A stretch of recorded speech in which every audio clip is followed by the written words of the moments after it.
If you're looking for some clean reads for yourself, I've got you covered, friend. I'm going to share my favorites from last month, so let's dive in. Just Look Up by Courtney Walsh. This was the first one of her books that I've ever read. I really enjoyed it. It was a very easy read. It's a Christian fiction romance, and it's the story of Lindsay. She's a career-driven woman working hard to get to the promotion of her dreams. Now, she works countless hours. She's chained to her cell phone, but she really doesn't seem to mind it. She finds out there's a family emergency, and it sends her back home to a life that she thought was behind her and all the hurts that came with it. So follow along her journey and discover whether she learns to look up or not.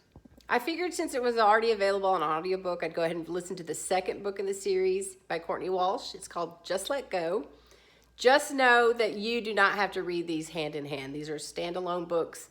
It's just about the same little town as the first book. But this is the story of Quinn. She is a flower shop owner. She just purchased the flower shop she grew up working in, and she's excited for the grand reopening.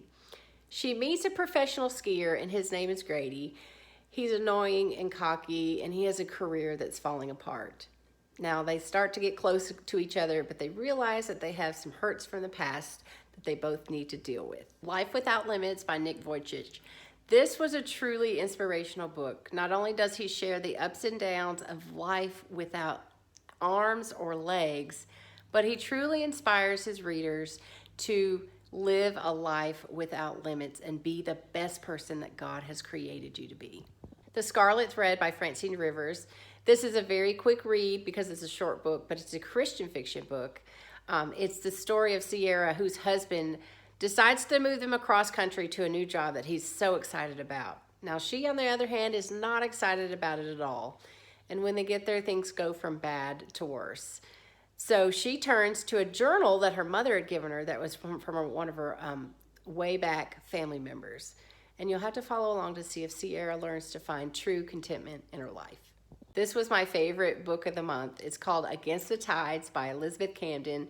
It's a historical Christian fiction book, and you're taken back to Boston in the 1890s.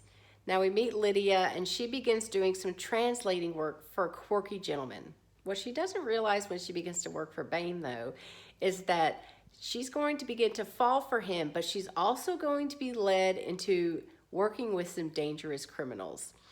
I loved the characters in this book. They were funny, they were quirky, and there was also lots of twists and turns in the book, so you never knew what was coming. So I highly recommend that you check this one out, along with the other ones, but especially this one.